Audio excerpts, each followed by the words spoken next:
Oh no, it fucked up.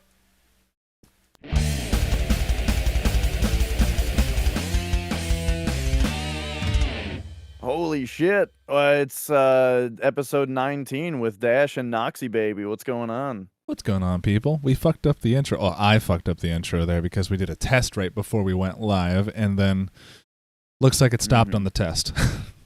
It's what you get for testing shit. Trying to So, episode 19. We're winging it today. No prior plans of what to talk about, but we both got shit that we've been playing and we can talk about. Absolutely. Yeah. Like for example, I've been on PS2 a bit lately because I was talking about Final Fantasy X 2. Which if anyone was curious about what happened with Final Fantasy X 2, so how that playthrough ended up was I took it out of my PS2, put it back in the case, and I threw the case in the fucking garbage can. Uh yeah, I couldn't take it anymore. Wait, you threw the case in the garbage? The whole thing.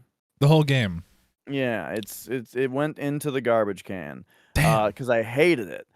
But cuz like even though it had I think I said last time that it had like a couple beams of brilliance here and there, like this system is interesting or this part of it is fun, but there's just a whole bunch of like nearly unbearable cringe.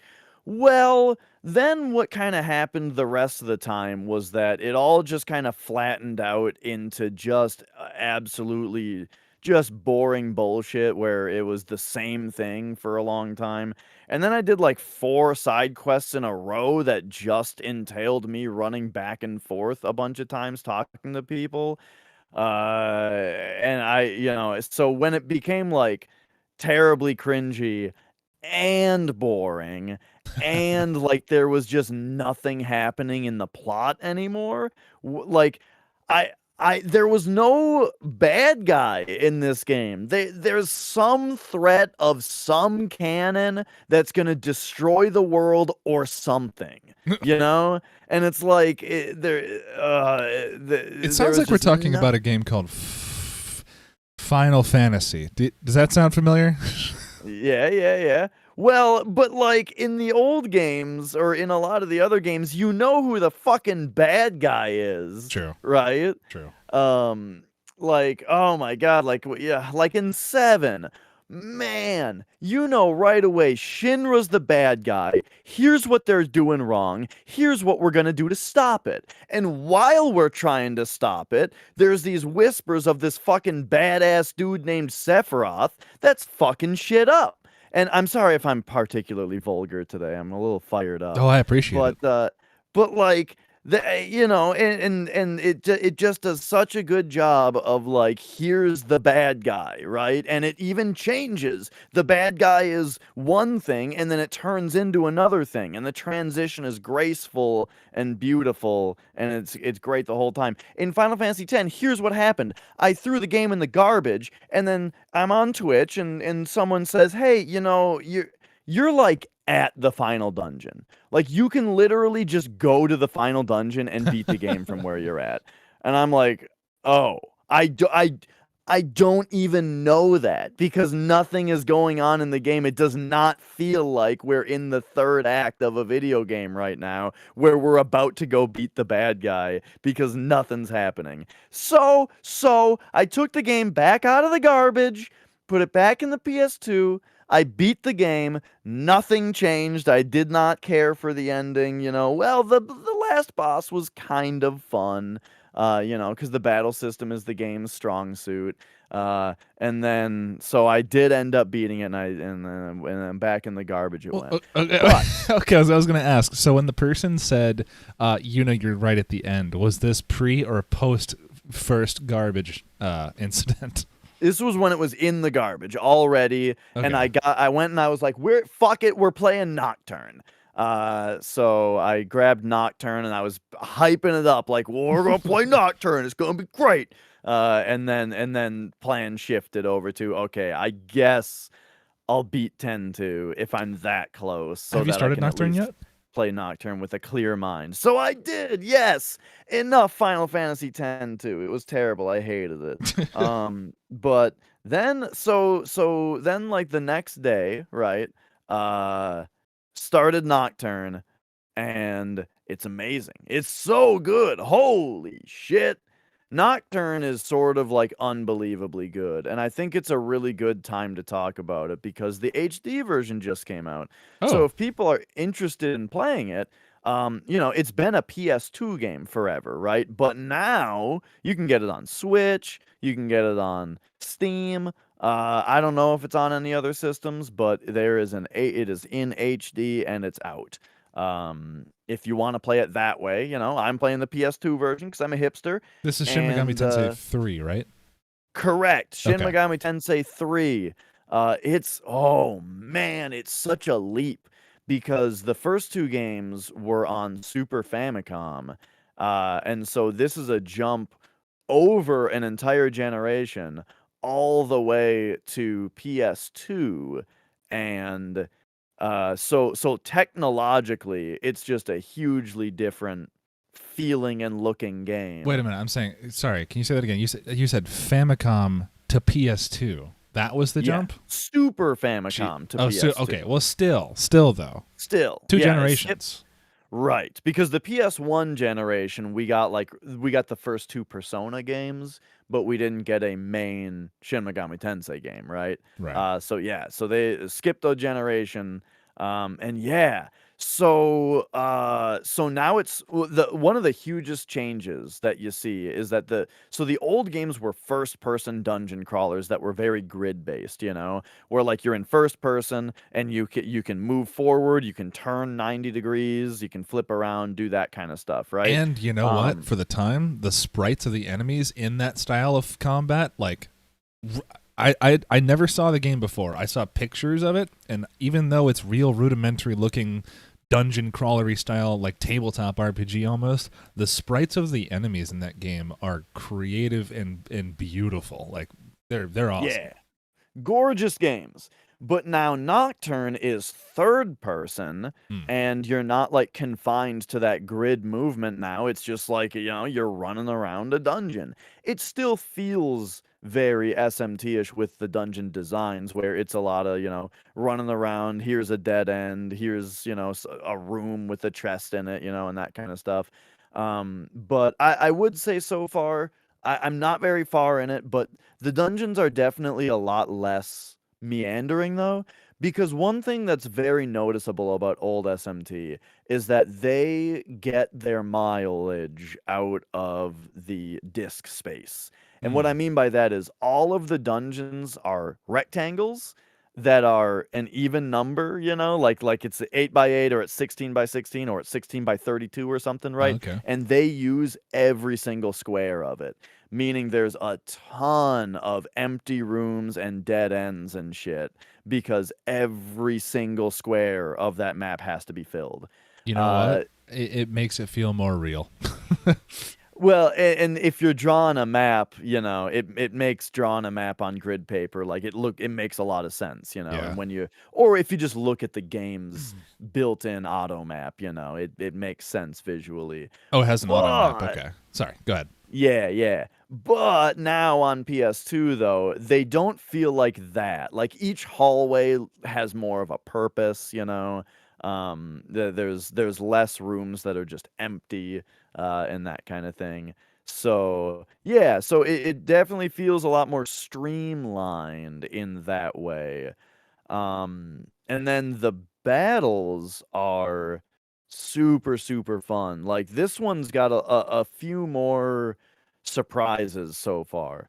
So one thing that's interesting is that in the old SMTs, your main character doesn't have MP and doesn't get magic, but he still has an intelligence stat. And raising your intelligence stat increases your ability to negotiate with demons a little bit better. And that's not a thing in this one. Oh, Both things, like it's all opposite. In this one, you do have MP and you do gain magic skills, but you don't have an intelligence stat. You have a magic stat. but not an intelligence. So I'm not quite sure how to like increase my demon negotiation Yeah. skills, if that's even a thing in this one. It's almost like May a faux damn it. Of course the name would leave me as soon as I remember it. The stat you'd have in like the Elder Scrolls games. Starts with this Charisma? charisma, yeah. Not I was thinking something else with a C, but no, charisma seems like it's like a faux going in with the intelligence in that game or something like that. Yeah, yeah. So, so in this one, I'm kind of wondering if maybe negotiation is less stat based in general, and maybe is just more about like talking to like getting the demons to like you and that kind of thing, through your negotiation. So yeah, it is really fun. Like the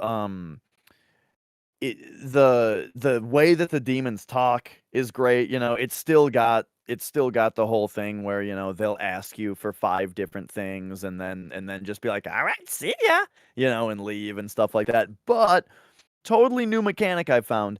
There are certain types of enemies that you can't talk to. This is normal for the series. Like a slime, right? You try to talk to them and they just don't really speak English. They're just like, "Rah," and it says, "Oh, you can't understand them." However, I was kicking one's ass, and enemies will actually like come up to you and plead with you in this one, to say like, don't kill me, you want $40, don't kill me, and you can be like, yeah, fork it over, or you can say no. Sometimes they ask to join your party, so you don't even have to negotiate with them. You just kick their ass, and then they voluntarily join your party. um Oh, by the way, if you're not familiar with Shin Megami Tensei, so a big part of these games is that the enemies that you fight are demons, and you can negotiate with them and form pacts with them, and then they join your party, and you can use them in battle like Pokemon, kind of. Oh But you Jesus. have, Okay, that's crazy. I didn't even think about that. I was like, why are we but talking about that? Yeah. yeah, yeah, yeah. So that's how it works.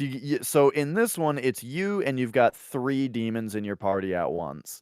Uh, and so yeah, it's just it's just such a cool game where you are dungeon crawling, but the demons that you're fighting, you can either you can fight them or you can talk to them, and the negotiations are just fun and silly sometimes.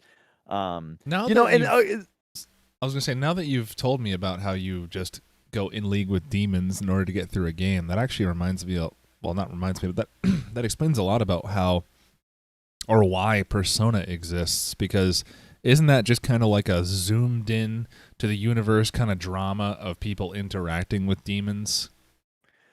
Nah, Persona is a spin-off where instead of demons, there are shadows, Uh, and shadows are like the manifestation of people's grief, oh, they're kind ghosts. of.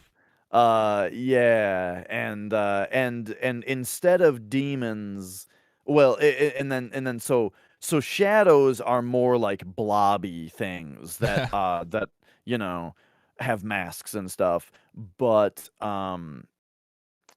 but what in Shin Megami Tensei are demons, and so the demons that you fight in SMT are like, they all have names and kind of personalities and stuff, and unique artwork, where as you go between the games, you'll recognize the same demons. Like, oh, there's Pixie, and she's always like a little fairy dressed in blue, or there's Mara, the big penis chariot, or there's Trumpeter, right? The big angel thing, skull thing with the trumpet, right? Hmm. Uh, so those in Persona, instead of demons, those are all personas. Okay. And you kind of get them a different way, and it's sort of all unrelated. Uh, yeah. So this But is like, how is it comparing? I guess like, have you played the PS2 version alongside this HD remaster? no, I don't really know anything about the HD version yet. Okay. Oh, I thought you meant you. I don't know why I thought you were playing it on a PS4 or PS5. Yeah. So you're just playing the original PS2 stuff. Yeah, just keeping it PS2. Big reason for it is because like the thing is this game's been out for a long time. I bought it 10 years ago, and it wasn't Oh, new when I bought it. Uh because it's a PS2 game, right? But, people have been playing it for all that time, and so if I ever like have a conversation with someone about Nocturne and they played it a long time ago, I want to have played the same game as them, and be like on the same level as that gotcha. goes. And I just yeah, I don't want to be subject to changes that I don't know about. I want to play the original. That's Um exactly why I avoided this Castlevania collection on PS4 is because like I heard, or even at the time I didn't think it was a rumor. They were talking about it as fact, but I think I talked about this on a much older podcast where it seemed like in Symphony of the Night there were a few things changed around, and I was like, well, fuck that. No, I just want the original thing, and I guess if that means I have to go to the original game disc, then so be it. yeah, yeah. Right, there's lots of little things. Like if you get Doom on Steam and play it now, it's Oh yeah. it's got little things like the health packs have a green cross on them instead of a red one. And just Why like is that? tiny little differences like that. I think it might be like a Red Cross thing. They like Red Cross might be a trademark or something. I'm not sure. You'd have to Um, sue so many other video games. They'd all have red crosses yeah, for med packs. What the fuck? I I'm not positive. Maybe it's not a trademark thing. I'm not positive what the reason is, but yeah, they're green now for some reason. All right. And so Maybe there's stuff just like that, right? enough red in Doom, I guess. And so I don't well, but what that means though is that like I don't want to have that moment where I'm having a conversation with someone about a game and I say something that only pertains to a new Yeah. release, you know? Yeah. Like so for example, and this is very close with SMT is that like personally so a lot of people are just getting into Persona 4 because it had a Steam release. Persona 4 Golden came out on PC, and that's awesome for people to play Persona 4 now. However, personally, I really, really do not like the new voice actress for one of the characters. Oh, that's the They worst. yeah, and like it ruins the character for me, and it ruins like a lot of cutscenes that she's in Mm-hmm. because like the voice direction is so different, right? It's Uh, this weird thing where that game has really good voice direction where the characters aren't over exaggerated and they sound like they're having a conversation, And then there's this one character that was recorded later that's like yells all her lines uh, and is like super out of place, right? So I don't want, I would hate the idea of that being my first experience, right? So for reasons like that, I'm just like, nah, I'm just gonna play the original. yeah, Um, it's yeah. safe. I mean, there are some games like um, the ones that I'll trust are the ones like Shenmue, right? Where Yu Mhm. Suzuki himself has said, "Hey, this HD remaster on PS4 of the Dreamcast and Xbox originals, this is the definitive version to play. Play this." When the original creator signs off on it and says it's all good, provided I know that they're not just like, "Oh, you're shoving my pockets full of money. Okay, here, I'll sign away whatever you want." What it doesn't matter. As long as I know that's not the case, then I'm okay with it. But Yeah. largely, yeah, I want the original experience that everyone who has nostalgia for X, I want why Right. they have a nostalgia for X.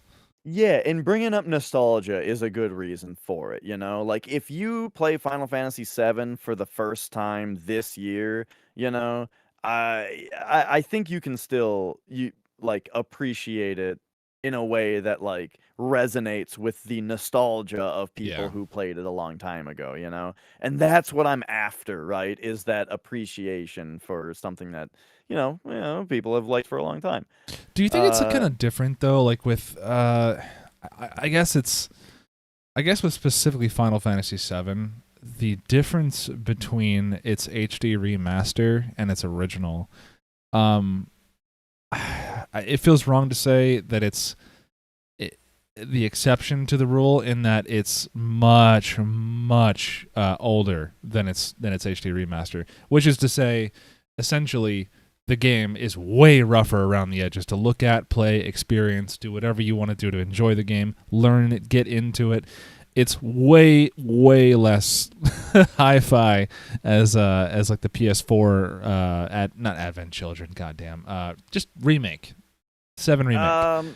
I would. Okay. Let's not talk about remake. I thought you were talking about like playing the remaster that's in HD versus the original. Oh, of 7.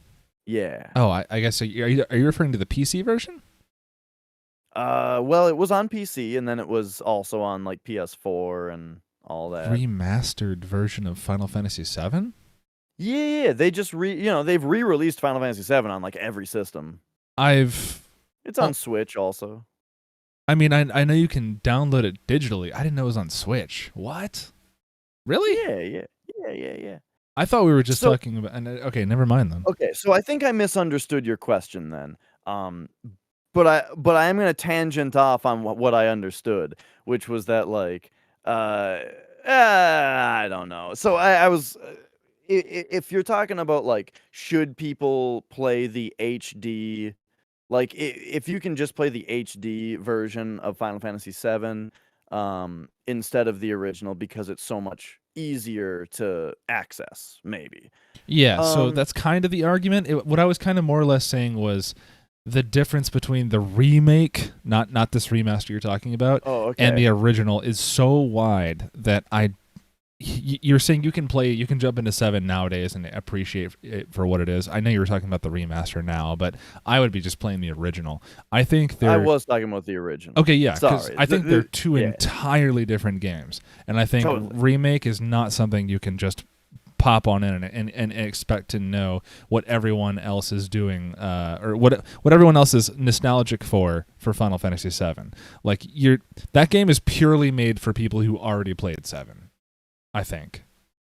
Or people who aren't interested in playing the original. Because they're not going to get past the crazy mechanics that you have to. Like, there's a big JRPG learning curve. If you're just a player off the streets, maybe play Call of Duty every now and then, have a sports game, you want to know what the shit's going on with this Final Fantasy shit. You fit in the audience for the remake, 1,000%. Because I don't think that type of gamer is going to be patient enough to actually sit through the original 7 all the way to the ending. I don't think so. Yeah, well, I think it would depend on the person whether or not they played Call of Duty. Call of Duty? Well, I mean, I was a huge Call of Duty fan for Call of Duty 4 Modern Warfare when that first came out. And I also... Did I imagine you bringing up Call of Duty a minute ago?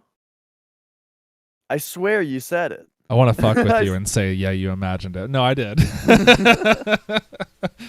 No, I was just saying, like, the difference, like, the what the gaming industry defines as a generic gamer, I guess, one who probably spends way more money at EA than Square Enix. That's the remake is the game for them, and they're not gonna. I feel like they just won't sit through Final Fantasy VII because I have trouble sitting through Final Fantasy VII, and I love Final Fantasy VII. Okay. I was kind of thinking, like, I think there's a certain type of person that plays through that can play through a JRPG, and a certain type of person that can't. I don't know if it has anything to do with any of their other game habits, though. I'm not sure. I think it's mostly just okay. So with a JRPG, you are 100% bound to when you can find the next save point, or you can leave your console on for days. You can do that too. With Call of Duty, I'm gonna drop off multiplayer and I'll be back in 5 minutes after I take a shit. But if you're going to take a shit on a JRPG, you just hit pause. But I'm going to take a 3-week shit, okay? Is that that highlights the difference in how much you're going to lose when you leave that game. Okay. So we're getting way off topic here. We had a topic? So Shin Megami Tensei 3. The other thing I wanted to say though about like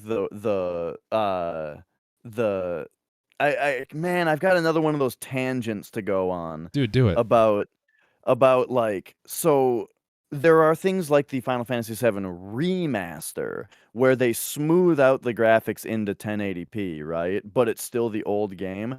I feel like things like that are very much to blame um for people thinking that the old games look worse than Hmm. they actually do. Because Absolutely. when you see like the Final Fantasy VII polygonal characters really smooth in HD, but they're blocky and PS1 chibi people, and then they're on top of a pre-rendered background, it does not look like it used to, you know? Like it doesn't look good.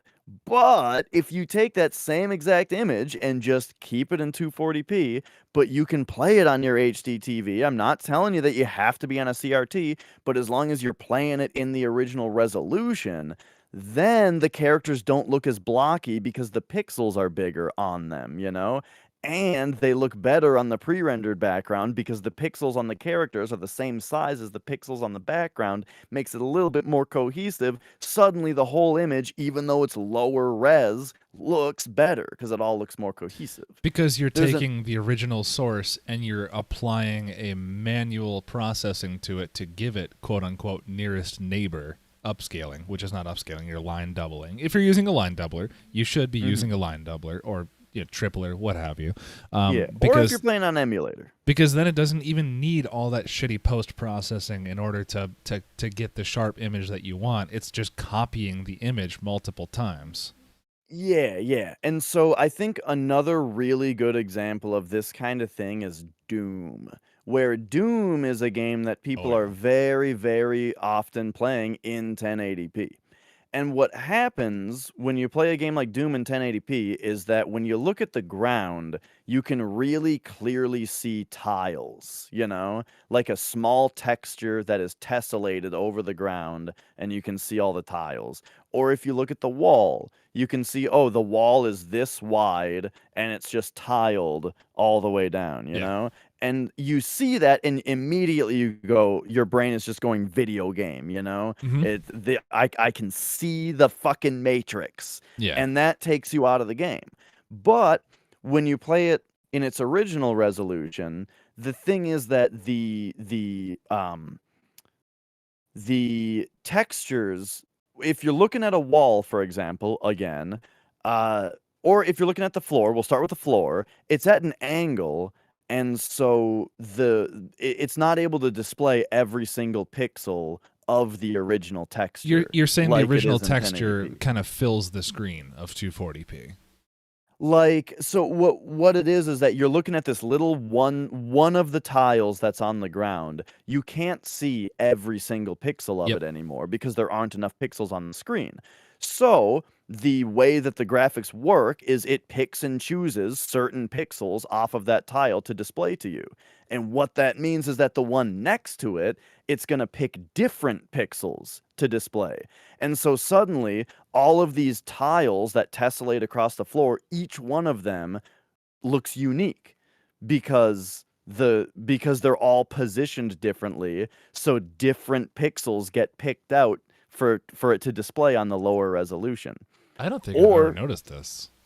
well, if that's the thing is you don't that's the point is you don't notice when you're playing on the low resolution, it just Yeah. looks like a floor. It just looks like ground. Or if you look at the wall, like imagine so here let me okay, I can explain it better. Let's just say that your texture is 100 pixels by 100 pixels or 128, right? 128 by 128, right? But your screen if you place that texture, that square texture, far enough away in space that it is not taking up 128 by 128 pixels on your monitor. Hmm. Does that make sense? Yeah. That means that not every pixel of that texture is going to be It's displayed. not going to make it through. Yeah.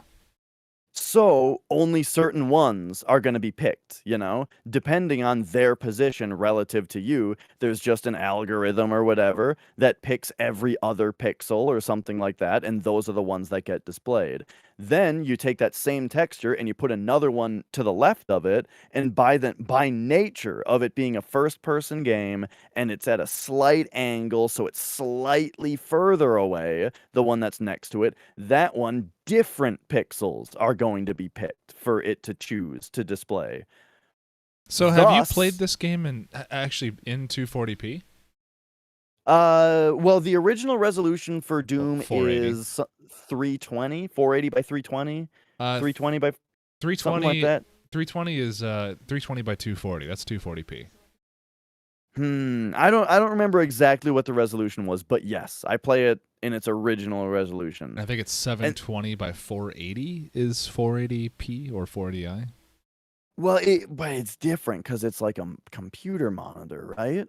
Well, Um, so that's, I mean, it's still 240 480i or 480. It's just like a computer monitor has the ability to give, much more coverage of the screen if you want to stretch the image. It's a dynamic resolution, quote unquote, even though it's not. It's just how you manipulate a resolution. all right, I'm doing a real quick check here, and the first Google result I see is 320 by 200 Oh, is Doom's okay. resolution. So yeah, Uh, so it's even less than 240p because, and you know what that probably is? That's probably 20 pixels top and bottom for your menu screen. You think so? Like, you know how it shows the top, the bars, yeah, or I just could see the that. bottom bar as well. It could just be 40 pixels for the bottom bar. Sure. So what I was But gonna say point was, is though, I was gonna say, have you played? Okay, so when I first beat Doom 1 and Doom 2, it was on a shitty, probably 2005, 2004 Dell laptop over an emulator. If you have to emulate, it wasn't an emulator. It was just Doom. It was just Doom on a PC, but probably ran in DOS box. There we go. So that's my experience. A flat panel LCD, running it at whatever resolution it would run at on that laptop, and then after that, I played a little bit of Doom here and there on my PC, and it was much the same. I was like, okay, this is whatever. It's the same as my laptop. And then I got into Twitch, started following Camel, watching him play Doom, and finding out about GZ Doom, which is, for those who don't know, GZ Doom is a program that, I'm going to butcher this, but essentially it takes Doom, it uses its WAD file. It's like the game, all the maps in Doom are .wad WAD files. It takes Doom 1 or Doom 2 .wad and then throws that into this program, puts it at 1080p, so you get the full resolution. Like, you're seeing everything in this Doom map, but it's like, it didn't seem like it was too much that I was seeing. Like, yeah, I saw tiled textures and all that, but I didn't think the field of view was too much. I didn't think what I was seeing was too much. The game was still just as challenging, but also now it's beautiful. Like, it went from looking like 1992 to like Half-Life 2 Source on the Source engine. Like, it runs at 60 frames solid because it's Doom. Obviously, it's pretty low horsepower requirement, but I mean, it was night and day when I tried GZ Doom versus just running Doom from Steam. So if you haven't done that, do yourself a favor. But now, what you've been saying, now I'm kind of curious what Doom looks like. Maybe not so much even on original hardware, like a 486 retro build or something like that, like an old PC, but just so much as I want to see if I can run it on a version of Windows that will allow me to have that 320 by 200 resolution on a native CRT monitor and see if it looks real different. So the way that you can do that very easily is so GZ Doom is a source port, right? Mm-hmm. They took the source code and they recompiled it and made lots of changes to it. There's another source port called Chocolate Doom, which keeps the game. It's sort of a misnomer as sort of a joke, I think, Like because vanilla. it's basically vanilla Doom. Yeah, Chocolate Doom is no change, like basically no changes whatsoever to Doom, but compiled for modern PC hardware instead of having to use DOSBox. Okay. Now, alternatively, there's another one called Crispy Doom I've heard of that that one. is So it's like Chocolate Doom, but it has a brief list of enhancements that you can make. It's not like GZ Doom, where there are fucking pages and pages and just a nauseating amount of options for the game There are that a you lot. don't care about. This one is like, okay, here's the deal. It's vanilla Doom, but here's a list of like 20 options that you can choose between for things like frame rate or if you want to double the resolution. But it doesn't have 1080p. It only has either the original 320 by 200 or you can double it to 640 by 400 if you want, right? How does it double Um, it? Does it line double or just upscale? no, it crispens it, Okay. a little bit. So it's still a little chunky, but it's less chunky. But yeah, I think that in like that's my way to play it is the 320 by 200 resolution on crispy Doom because I do like the frame rate. Original Doom runs at 35 FPS. Oh, jeez. Uh, yeah. So I do like Crispy Doom just for the 60 FPS, and everything else I want totally vanilla. I knew I Uh, liked Vanilla Doom, but not enough to play it. When I watched our mutual friend Popo and Duck, the first time I ever watched him beat Doom, he was playing the original version at that square resolution, meant for a CRT monitor, and he did it even way hardcore than I would ever even try, which was no mouse, just original keyboard controls. oh yeah. Control to shoot, arrow keys to turn, front and back to like straight or like to run up and down. I was like, dude, hella respect. I would not sit through this. Like, Yeah, what's funny? I used to play it like that all the time, and one time I was on a laptop that had a Intel, like integrated Intel graphics drivers, and one thing that I found out about that is that it has I think it's like control down or something, is the shortcut to turn the monitor image upside down. what? So I'm playing Doom, and in Doom you move with the arrow keys, you shoot with control, you strafe with alt, and you do actions with space. And out of nowhere I'm playing, and the screen goes black, and it comes back upside down. And I Fuck. was just like, Jesus Christ, what did I do? Um, Was that a Doom but feature or was that a Windows feature? Intel, it's like Intel integrated Oh, graphics has that. oh, Jesus. Okay, so that's why you said that. All right. I didn't know that was Yeah. even a thing. Yeah, it was a funny thing. What could that But be yeah, for? I don't know, man. But you know what I think it is it's so that you can rotate the monitor left or right, so that you can do like a vertical monitor kind of thing. And Hmm. if you're already doing that, and just put in a 180-degree one also, why not? Yeah, I was going to say, why would you have 108? Wait a minute. No, so you're saying it flipped you 90 degrees, not 180? No, it did 180 if Oh, if you okay. did like control down or something. Yeah, it's like who the fuck Anyway, is going to do that with like heavy CRT monitors? Like how many people have those just hanging from their cabinet or whatever or on a yeah. wall mount? No way. I don't even think a wall stud could hold like this 17-inch CRT monitor I have here. I mean, maybe they used to have those and they still do those CRT TV trays with like the bolt-on VCR thing below them too. Those had to be Mhm. mounted somehow. I don't know. I never sit under them at hospitals. But yeah, so anyway, my whole point, if I can sum it up real quick, is that when you have a texture that's like 128 by 128, and it gets displayed far enough away from you where it takes up less space than that on your monitor, it doesn't display all the pixels. Yeah. And so if you tile that by nature of first person and each one of them being in a slightly different position, they're all going to look different.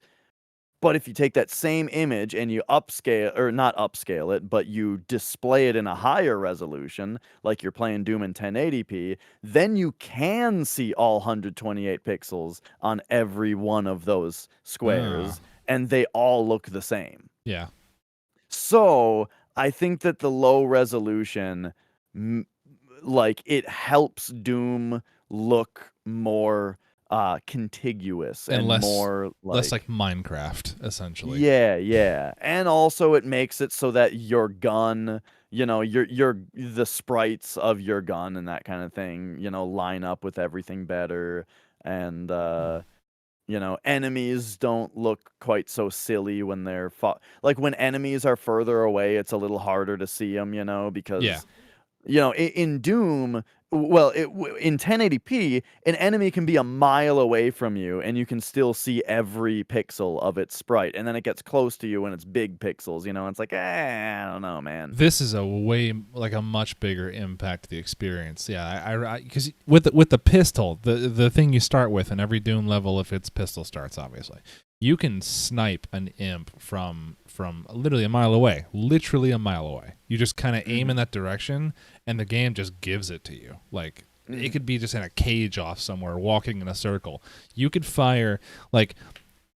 In all reality, if it was real life and you were just firing a pistol in that direction, none of those shots would ever hit. But in Doom, it's like laser accuracy because you're just in that direction. And I guess it's just made for keyboard controls. Yeah, yeah. I do like it with mouse controls though now. I Yeah. play growing up, I always played Doom with keyboard controls, but I went with the mouse more recently, and it's the way to go. Yeah. I couldn't imagine I mean, because I never played Doom with only a keyboard. I was introduced. Honestly, this is going to sound terrible, but I would even prefer this over just keyboard. I was introduced on that shitty little Dell laptop I used in high school, so I was using it with a trackpad, and not a good trackpad. A really shitty trackpad that was like maybe had 50 cents worth of US coins in diameter. And 2 massive buttons that always got clicked easily without my consent. So that being able to get me through Doom all the way to the end was probably like leagues ahead of me ever trying to do it with the control and arrow keys. Fuck that. So, anyway, briefly back to Shin Megami Tensei 3 Nocturne. So it's on PS2. Yeah, it's a game where like just like the old ones, you're fighting demons. You can talk to them and negotiate with them and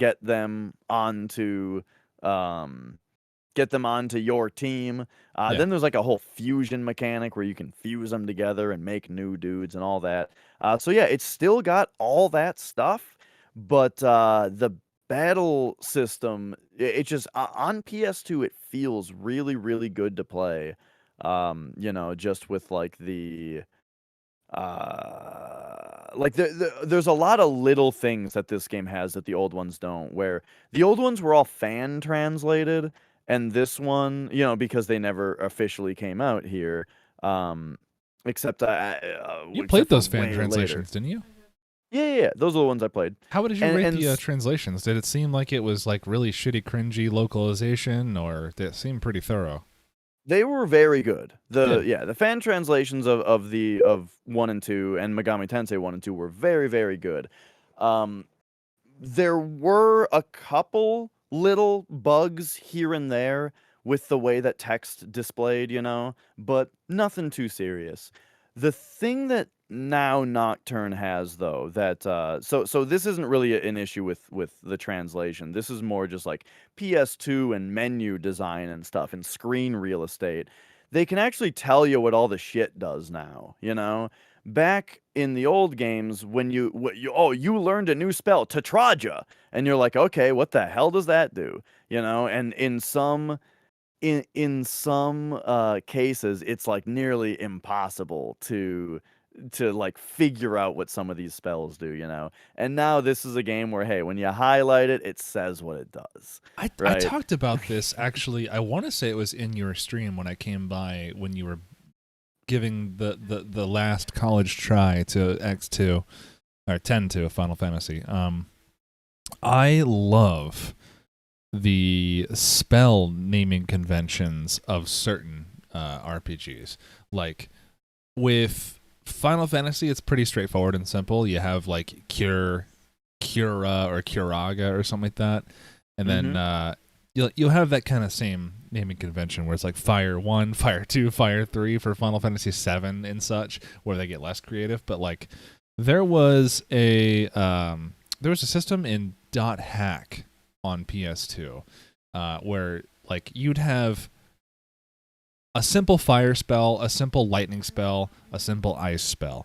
They would all have their same normal word prefixes, and they make no sense to anyone who hasn't played the game. It's like, if I were to say Organzat, you'd never know what the fuck I was doing. Or I could say Vac Cruise, and that would be a spinning fire spell, because Vac or Cruise would actually, well, Vac is the element, Cruise is the style of magic that they use, and makes no sense to anyone listening right now. But if I were to just play the game for like more than 5 minutes, it's like, oh, I can see the linear progression through the different words. So instead of just going Fire 1, Fire 2, Fire 3, I'm going Vac Cruise or something. Like, it adds more syllables to it the more powerful it goes. So it's like 3 prefixes for the most powerful spells, and it's more descriptive in that it doesn't just feed you a number, and there are more different styles of ways of using that elemental attack. So it's like it's something that, like I said, for the third time, it makes no sense now, but it clicks immediately when you do it, and it just makes you feel a little bit more involved, I guess, in the mysticism. Yeah, and so Megami Tensei does that too, where like fire is called Agi, ice is called Bufu, lightning is called Zio, right? Okay. But then you get the next level of the spell where it's Agi Lao and Bufu La and Zianga, you know? And then you get the third level, which is like Agi Dine and Bufu Dine. So those are like the super powerful ones. And then that's a single target though. If it's a multi-target spell, like it hits all of the enemies, then they'll put a Ma in front of it. So Maragi is fire all enemies, and Okay. Maragi Dine then is powerful fire on all enemies. See, I love that. That's cool. Yeah, yeah. And right, you learn that kind of stuff pretty quickly. However, in the old games, there are some spells that are very tricky to figure out what the hell they do. And so Nocturne, at least when you highlight the spell, it tells you what it does. Now, there's one other thing about it. First of all, turn-based battle system. Actually turn-based, it's amazing. It works very interestingly, though. So, if you've ever played Digital Devil Saga, which is a spin-off of Shin Megami Tensei, it works a similar way. How it works is it is turn-based, but it's not like back and forth between the enemies one by one, or anything like that. It is more it does it where it's like your team's turn, and then it's the enemy team's turn all at once, you know? And it puts a twist on it though. So That's let's weird. say your party has 4 people in it, right? It will go to your turn, right? It's your party's turn.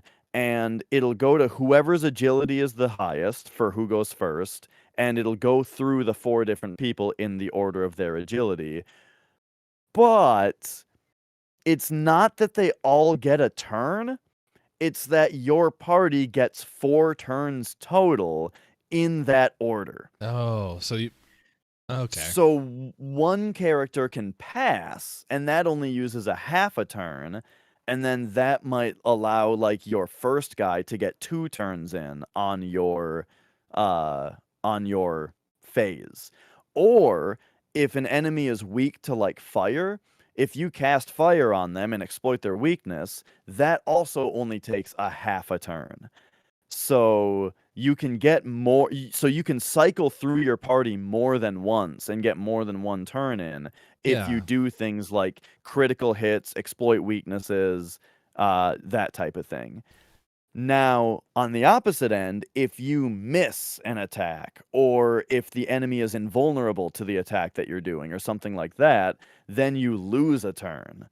So someone in your party might not even get to go because someone before them fucked up and lost turns, and then it goes to the enemy immediately. It almost seems like a weird quote-unquote turn-based Final Fantasy Tactics. where you just have to play out a whole bunch of shit at once and hope it works. Well, I would compare it more to like Fire Emblem, where like it's Okay. all of your guys move, then all of the enemies move. I haven't played Fire Emblem actually. Yeah, so it goes through like phases that way, where it's your phase, enemy phase, player phase, enemy phase. So like any good battle system, though, you take all of these mechanics for turns, and all of that applies to enemies also. If they hit you for your weakness, they get more turns. If you are immune to their attacks or dodge them, they get less turns, and that kind of thing. So it's really cool. I don't know. I really like it It because it sounds does fun. things. Yeah, it does things where like, my character is immune to being charmed, right? So when they cast charm on my character, I'm like, yeah, dude, that's gonna fuck up their whole phase, Yeah, And then that's it's my cool. turn right away again. Yeah. So very, very cool. I like it a lot so far. Like I like it a lot so far. This I is knew I would like it. this is Nocturne then. I thought you were actually talking about Digital Devil Saga, and that's how that worked. Oh, sorry. So everything that was about the way that turns work Yeah. is both of them. Oh, good. Okay. Like that's how both of them do like the turns and the phases and the weaknesses and that kind of stuff. Right. So, Yeah, how yeah. far into it are you? I've only played it for like 5 or 6 hours at this point, and I'm Okay. playing on hard mode.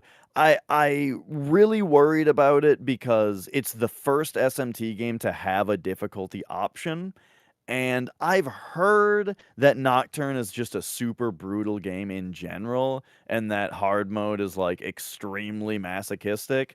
But I was like, you know what? I'm a champion. I'm playing it on hard mode, and it's been great so far. You're braver than I. What about hard mode attracts you? Is it like the fact that I feel like you're one of those people who, when you start a game, you're just immediately like good at thinking on your feet. Like, okay, well, if X is the result of me doing Y, well, then maybe I need to try something that actually is a little bit more compatible with Y getting the game along. So let me do this differently, and then voila, there it is. I don't make those connections quite as well. And I'll actually talk about that in the game I'm going to talk about in a little bit, because I think that game's throwing me a softball when I think I'm doing well. Yeah, yeah. Okay, so I'll be brief. The thing about it is that I think if I had to analyze it, right, I would say that the reason is that I don't see progress as just the plot moving forward or my characters leveling up. Oh. Knowledge is a huge thing. So if I go and fight a boss and they do a thing that kills the whole party, and then I have to reload my save point, I have not lost progress. I gained knowledge, So now I can readjust my party to kind of think about that happening next attempt so I can deal with it, right?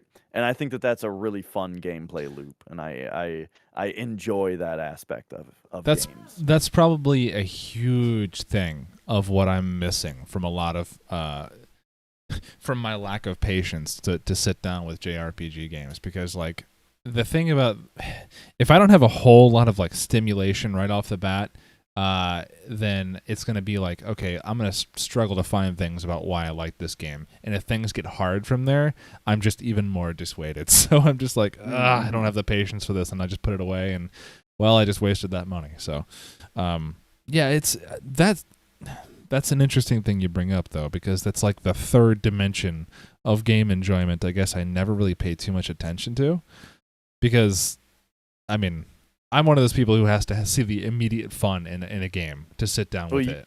You've beaten Castlevania 3, though. That's like one of the hardest games I've ever beaten.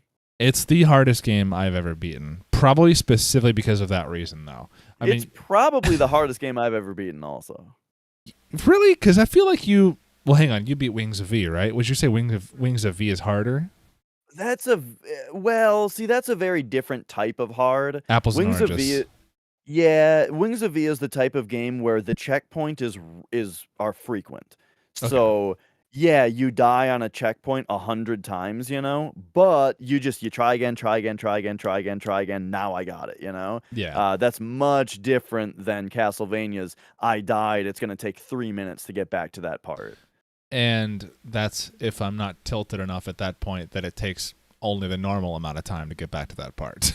Right. Yeah. It's gonna take 3 minutes if I stay patient and Yeah. do it as well as I did last time. And it's like, oh, well, fuck, it took me 5 minutes to get here this time, but I have a different sub-weapon now. Let's see how this goes, because now I have to Yeah. use this the whole next level. Right. Yeah. So I mean, a discussion like this could be its own whole episode as to like just how different difficulty is handled in different games. Oh, for sure. Absolutely. Did you want to say anything else about Shin Megami Tensei, though? I'll probably have more to say about it at some other time, but right now, like, my first impressions are just like it's 10 out of 10. It's exactly what I wanted. Where like Ooh. it's more Shin Megami Tensei in all of the ways that SMT is really really cool. The PS2-ness of it is really great. Where like I'm feeling like it's such a fresh thing after playing 4 games on Super Famicom, you know, that being the remakes of Megami Tensei 1 and 2 and Shin Megami Tensei 1 and 2. 4 games on Super Famicom, right? It's so like fresh to be on PS2 now. Yeah. So yeah, all of the changes and things that are different so far, I like. All of the things that are the same, I like. It's just a fucking 10 out of 10 game so far. It's a shame that games this good, you know, according to other gamers that enjoy them, were so hard to come by, I guess, when I was a kid during this time when I had a PS2. Because for those who don't know, we live stream this, and we have a chat going on when we live stream. And we had a person in here say that the first, I don't know if this is true, but I'm going to go off of it, first print of Nocturne in the U.S. was 3,000 copies. Just 3,000 copies for the United States. All of them had a soundtrack CD, so it was kind of maybe like a special edition sort of thing. But that's a low fucking print for a game that is supposed to go into a market of millions and millions of gamers. So yeah, I think that is like a certain thing though. Like it's not an expensive game. It's not a rare game. Oh really? I think yeah, it had more copies later. Okay, good, because Jesus. But yeah, there might be something about a soundtrack, or like Dante is in the game on my copy, and he might not. Yeah, from Devil May Cry. Really? Yeah, he's like a guest character in the game for some reason. The Capcom series? Yes. In an Atlas game. Yeah, it specifically says Dante from Devil May Cry 2, which I also think is funny. That's hilarious. Not that one for the first one. Fuck that first Dante. Right. So I'm not sure if like he was in all the different versions or something, but he probably was though. I feel like that'd be pretty significant. But yeah, maybe it was just the soundtrack or something like that. But yeah, don't worry. Like your point still stands that there are games that are a shame that there were so few of, and so you just never ever saw a copy. There's just so much that I feel like there's so much that we missed, fun experience-wise here in the States, because some business suit said, "Nah, that's not going to sell well here."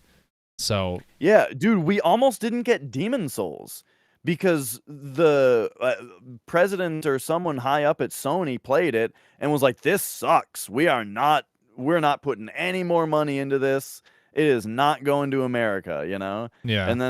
And then Atlas had to be like, we'll do it. So, yeah. It reminds me of that thing where, like, there was this one, I don't remember who he was, but it was this one guy who, like, played all the arcade games for Nintendo of America back in the late 80s, mid 80s, because that's when Mario was a thing. Because he was the guy who was like, fuck yeah, this game rules, Super Mario, bring it over here, people will love it, and they do. And then they get Super Mario 2, and that's the one that like is way too fucking hard. He's like, oh, this is bad, so we didn't get that. And then we got a different Super Mario Brothers 2. We got Puyo, or not Puyo. What was it? Doki Doki Panic. Mm-hmm. Yeah, Doki Doki Panic became reskinned for Mario, and we got that as Super Mario too. Now there's a little bit more to that. I want to let you talk about your games, Oh but yeah, we can talk about. there's all these fucking tangents though, because I think it's a myth. I think that it was too hard for Americans is a myth. I Eh, think they interviewed the actual dude who said that it was too hard, and like it was the guy that Nintendo trusted. So, do you really think it was like one dude's decision though? Because No. from what I've heard about like in other research about the topic, and maybe this is also just me projecting, right? But I thought that the issue was sort of that like Nintendo was in the middle of saving video games from the great video game crash. You know what I mean? In Like, America, yeah, asterisk. in America. So Super Mario Bros. Was this huge hit, and people were like, wow, video games are back, you know? So what Nintendo didn't want to do was release another Super Mario Bros. Game that to the layman looks like the exact same game, It you did, know? yeah. Yeah. And because that would be like, oh, I guess that's all they have. I guess this is just the machine that does this one thing, you know? The master But levels. at the same time, you know, you've got this other fun, creative Doki Doki game that like has better graphics and a more crazy soundtrack and more mechanics, you know, and something that like if we bring this over as Mario 2, it's like exciting and new, you know. Yeah, I guess it's just like that's probably a more famous example because obviously it's Super Mario, but like, man, sorry, this is a tangent stream. I'm just gonna call it. It's a tangent stream. There's a game on PS1 that's only in Japan, and I only saw it because again I bring up Campbell all the time, but he's the one who showed it. Called Sumo, and there's another game called Sumo as well. It's like a different title, but it's the same game. And so Sumo is a game where you are a hamster who is also a forklift. Like you're a genetic hamster forklift hybrid. Okay. And the entire point is you're a forklift, you got to lift these boxes. And these boxes, they're cubes, right? It's a PS1 game in Japan. Cubes you're dealing with here. They have different faces. And you can move the boxes to have different faces to fix. Like, essentially, you want to build an image. Like, it shows you, like, a picture of a horse or something. And these boxes are the different pieces of that image, like a puzzle piece. And you have to take these blocks, go around the level that is not generated, but there's levels of specific design, and you have a set amount of squares you can move as your little hamster forklift dude. And once you hit 0, you can't finish the level. You can't do anything else. So you have to build this puzzle, this image of whatever you're trying to build in the allotted steps or spaces, movements that you have. And it's this weird. I don't even need to say it's weird. It's already weird. It's a fucking you're a forklift hamster hybrid making puzzles in a weird underground space, and you just keep going deeper and deeper, and the puzzles get harder and harder. And I would have killed for that game as a kid. Why didn't we have like weird fucking shit here that just like, okay, so Mario, right? He's this plumber. He goes through tubes. He eats mushrooms. He kills mushroom people. He saves the princess from the sewers. Frank right now. I don't know who Frank is. But like, we got bathrooms. You ever seen a bathroom before? Frank, come on down to Frank's gym. Yeah. Quad laser. Good guy. So we got Mario being weird as fuck, but a hamster fucking forklift hybrid's too much, you know? Who makes those decisions to where thousands of weird Americans won't get to enjoy something? Maybe tens, maybe hundreds, but probably tens of Americans. Yeah.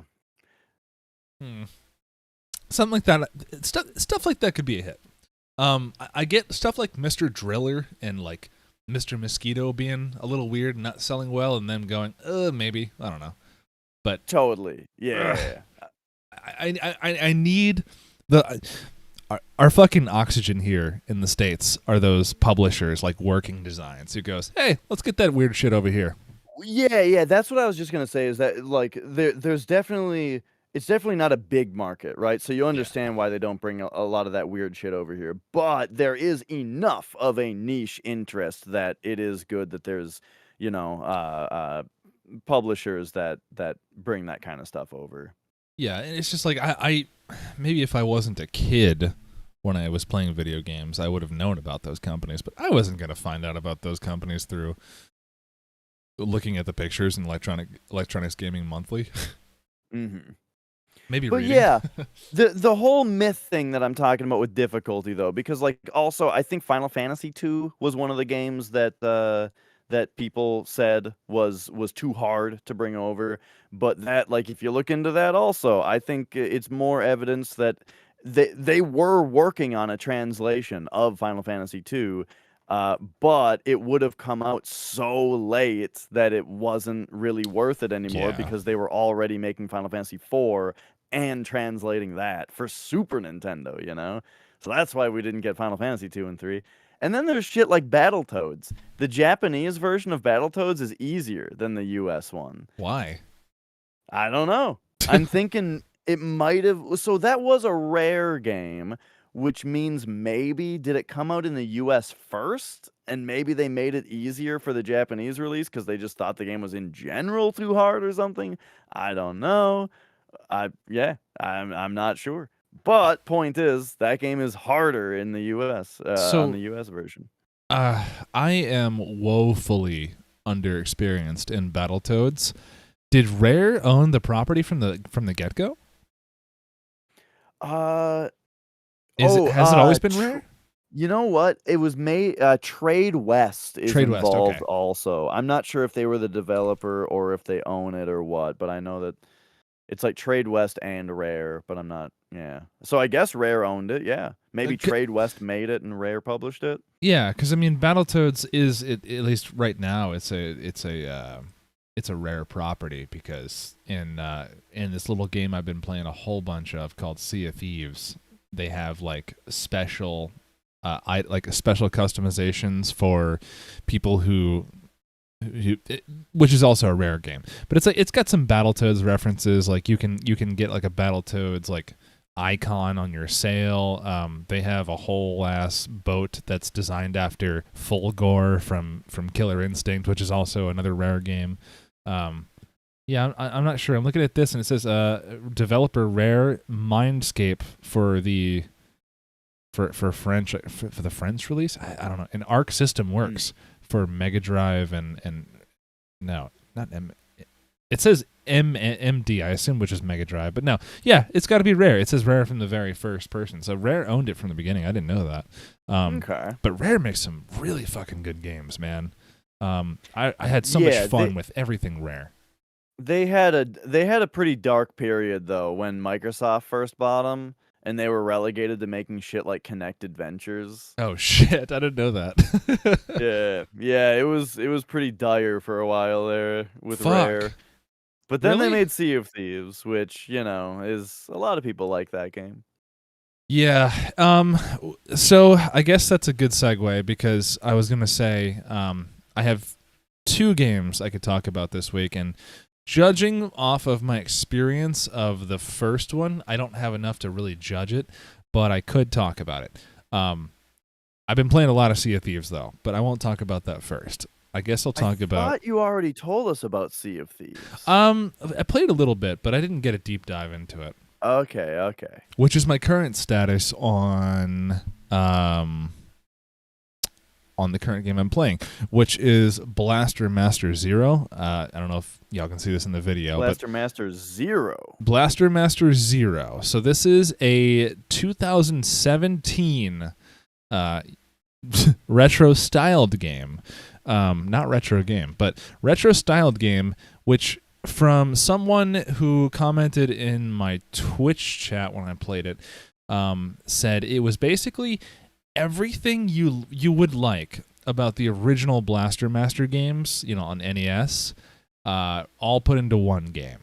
So I was interested in Blaster Master the instant that Limited Run Games said that, hey, we're putting out this Blaster Master Zero game, because I played Blaster Master on the NES Classic collection on the Switch. Never knew about Blaster Master originally back in the NES days, but I played this on the Switch, and I go, holy shit, this is not weird, but different and fun as fuck. So for anyone who doesn't know, Blaster Master is a series where you are the pilot of a tank, and the tank is like this. It's like this.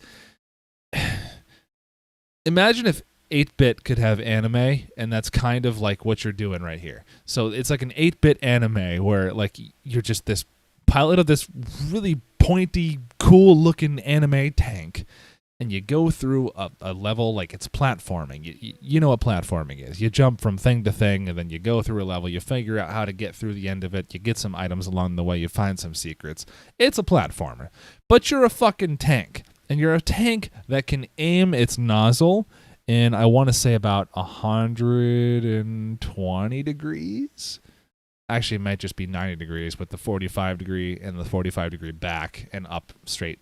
Yeah. You can aim your turret, is what I'm saying. Up and down in front of you, behind you, and you can also jump, which is rare for a tank. So already kind of cool. You have different sub-weapons. You have your normal weapons. So it's like this weird half shooter, half platform, like shoot 'em up game, half platformer. And then the thing that I liked the most was when you go through the levels, you'll find little doorways. And when you find little doorways, in the first NES game, I remember you would just go there and immediately you were just out of your tank, and it was this top-down Link's Awakening Zelda kind of like you're walking through screens.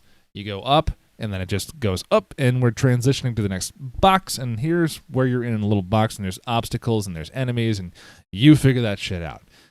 This game has that, except there's also an intermediary step where you can be outside of the tank and the normal platforming parts of the level. So essentially what you're doing is going, oh, there's a door over there. It's only accessible by a ladder, and my tank's too big to fit in this part of the level. So I got to put my tank in somewhere safe, jump out of it, make sure I'm not going to get hit by any enemies, and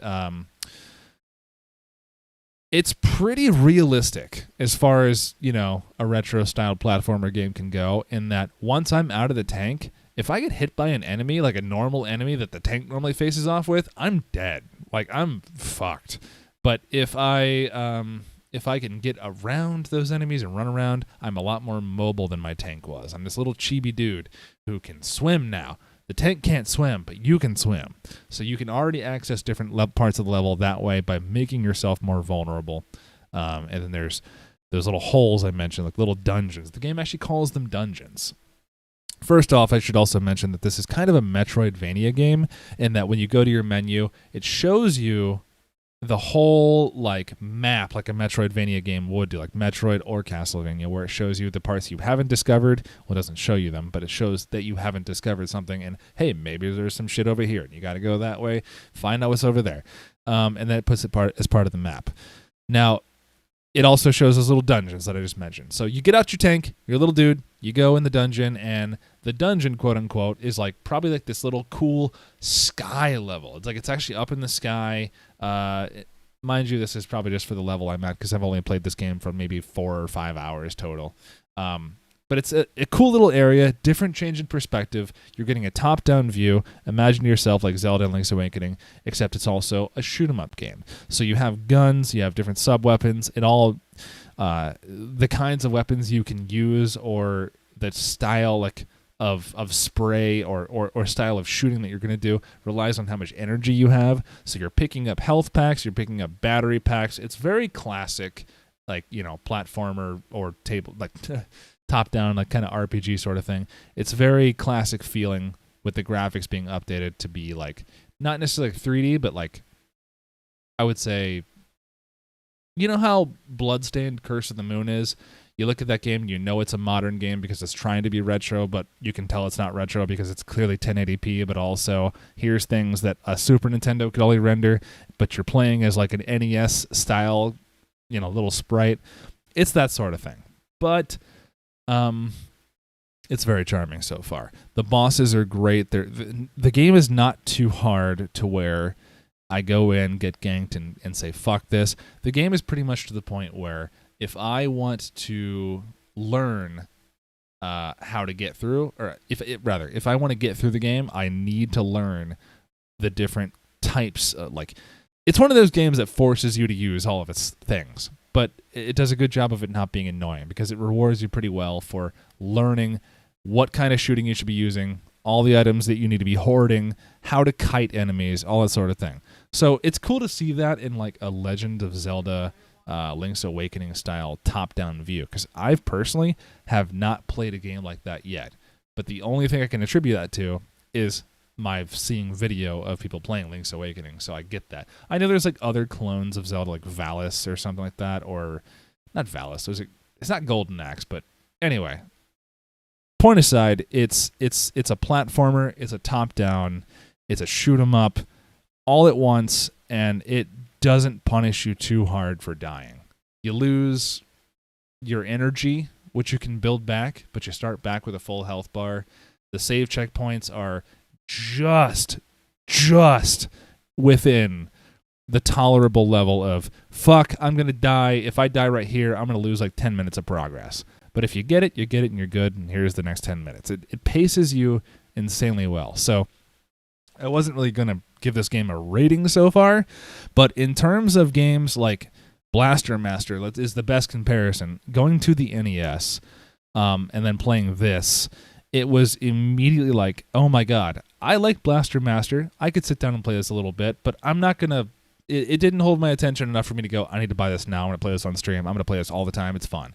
This is different. This is like years of figuring out what worked with Blaster Master and then making it work.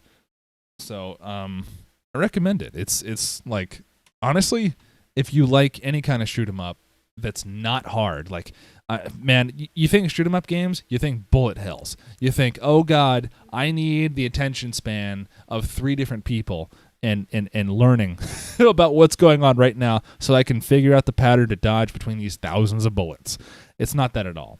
There's definitely some sections where you're going to be dodging a lot of bullets, like a bullet hell, but that's usually relegated to like boss fights. So it's pretty steady going. And I think I've got to the 3rd boss on my first try.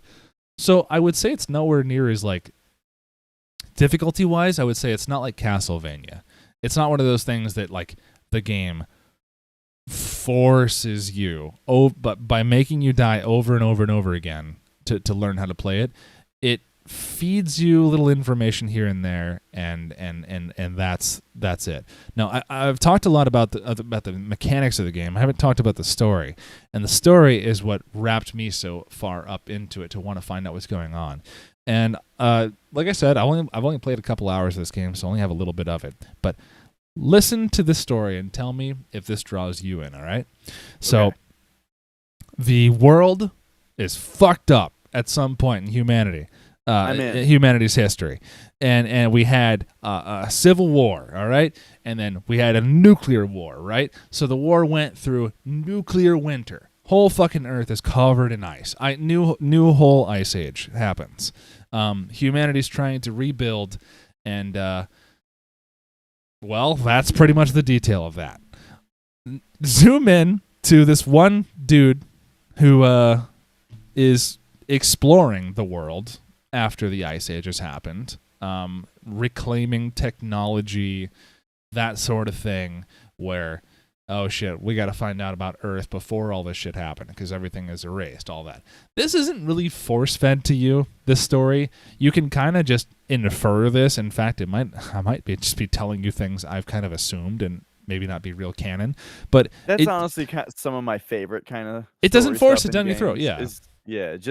Also just stuff that you just kind of absorb and almost make up just by things that have been hinted. Yeah, and that's actually a great tangent we could go off as well, is like kind of like the difference between reading a book and watching a movie. When you read a book, it's so much better by default because you are ascribing things to the book and you see those things how you see them, and when you watch a movie for it, it's like, what the fuck is this? It's all different. Well, yeah, but at the same time, a movie can hint at something that a book would have to True. explicitly say. True, but it does so in a much more concentrated timeline. So you really have to work into where you fit that. But anyway, I was trying to say this game. Boy, what was I trying to say? I just derailed myself. What was I talking about literally 2 seconds ago? Story, Blaster Master. Oh yeah, the story. Okay, so the story. You're reclaiming. What the fuck's going on? Not reclaiming, but figuring out what the fuck's going on with Earth, exploring, figuring out what you can find, and all of a sudden you have a pet frog, right? And this frog is. I like frogs. Frogs are adorable. Love them. They're funny. Anyway, this frog is like, it kind of looks. Did you ever see Dragon Ball Z when Captain Ginyu on the planet Namek got turned into a frog? No. Damn it. Oh, fuck. Okay. Well, we'll make another episode of me yelling at you to watch Dragon Ball Z. But this frog kind of just artistically looks like Ginyu as a frog. And then your guy has a frog, right? And then the frog goes, whoa, I'm a frog. I'm going to jump this way. Like frogs do, I guess. And he goes down a hole. And your dude goes, whoa, what's down this hole? And then, like, that was it. He couldn't find his frog. So he goes, fuck, I got to find my this cool-looking frog. That's the story. Nice. Yeah. Let me tell you, I really like everything I'm hearing about Blaster Master here. The funny thing is, my brother has been telling me to play Blaster Master for years. He's been saying that I gotta play it. It's got everything I like in it. Oh, wait, I'm like, I'm sorry. all right, One more thing I need to add. I'm sorry. To the story. Along your journey and trying to find this frog, there's like this girl that you find just like passed out, and her name is Eve, and she knows how to fix your tank, and she can add things to your tank. And you're like, oh, well, cool. So why don't you remember anything? Why do you have amnesia? Classic video games. Oh, how did I get here? Why do I know how to do all this stuff? Okay, yeah, plot device, obviously. But back to the frog. The frog looks really cool, and it fucking sucked when he went away, man. So, like, you had to go and find that. It's an important, integral part of the story. Find the frog in this weird universe where you go, oh, I'm having a signal from the frog. The frog sounds like he's coming from these suburbs over here. Well, I'm going to go find the frog over there. Well, fuck, there's a signal over here. Well, that's where you find Eve. You find her.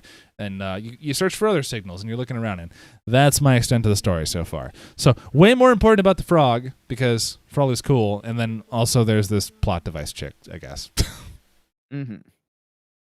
Nice. Yeah. But yeah, I've been recommended Blaster Master for years. I own it. Like, I bought it for NES like a few months ago. Solid purchase. I plan on playing it, but I have not gotten around to it yet. It's good, man. I will say the music is very good, but also there's like 3 songs, so it's very repetitive. Just prepare yourself for that. Okay. But yeah, gosh, there was one other thing. Oh yeah, Dragon Ball Z. So, I actually recently started watching. I did start watching Dragon Ball Z, and I've seen the first like 10 or 15 episodes so far. And are you watching Kai? What kind of series are you watching? It's just, I don't know. It's just called Dragon Ball Z. What are you watching? What? How are you watching it? I was saying where. DVD. Oh, DVD. Okay. Yeah, my fiance has the first like season or so on DVD. Oh, okay. It's the one. It's got it's like the credits has that song that's like Miracles and Kai Power. Yeah. The original. One. Yeah, dude, that was one of my favorite outros. Oh, it's great. I listened to I every single episode. I watch the whole credit sequence because the song is so good. There are certain series of TV shows that like on Netflix or something that my girlfriend has pointed out. You watch the intro to this every time, and I was like, yeah, it's fucking good. The music is good. The visuals are good. Why would I not watch this? It's like it amps you up to see what you're about to see because you're used to it. You know the song, and you're like, oh, it's cool looking. Let's get into it. You know, it's that little minute for you. Yeah. Yeah, I would say okay. So hang on. Have you watched Dragon Ball at all? I watched only the first episode of it a long time ago. Okay, I'm gonna strongly recommend to you that Uh-huh. you watch the entire Dragon Ball series first, because I'm sorry to any fans of the series, but man, Dragon Ball just got like Dragon Ball Z just progressively just got to the Frieza saga and just went downhill from there. And as a kid, I thought that was unfair because I was watching it all as it came new to Toonami, and I was like, "This is the best shit ever! I'm so hype." Looking back on it, I rewatched it all again. Man, Frieza is where it should have ended. So let me just say that there's so much before Frieza that happens kind of a little bit in Dragon Ball Z, but a lot more that's not relevant to the story, but relevant to you understanding how Goku becomes who he is as an adult, who's really not an adult, because you can see in Dragon Ball how he's kind of always a fucking kid at heart. And there's honestly, Dragon Ball is just a way stronger anime in general because there's just everything has a nice happiness to it, even though some of the subjects are pretty fucking heavy. So it's like it manages to be the happiness of Scooby-Doo without being as lame as Scooby-Doo. Yeah, like so I never saw Dragon Ball or Dragon Ball Z growing up. But I always heard of it as just this action show, right? Where the guys That's are Z. muscly and they charge up and shoot shit at each other and it's all fight scenes. That's what I always heard about it. So when I saw the first episode of Dragon Ball, I was really surprised by how funny it was, Yeah, for sure. Um and then, but I didn't watch the rest of the series. I only saw that first episode. But then, yeah, just like kind of recently, my fiance convinced me to start watching the show on DVD with her. And same kind of thing. I was very surprised because now it's Dragon Ball Z. This is the one I actually did hear about being all fight scenes and stuff. Yeah. But it also, yeah, is very like lighthearted and comedic and funny, even with how much, even though there's fight scenes that last 3 episodes. That's true. That's true. It gets way worse later on, trust me. But Sure, sure. well, not worse in that like it's bad, but worse in that like the fight scenes will last 10 episodes as opposed to Yeah. 3. But in Dragon Ball, it wasn't like that.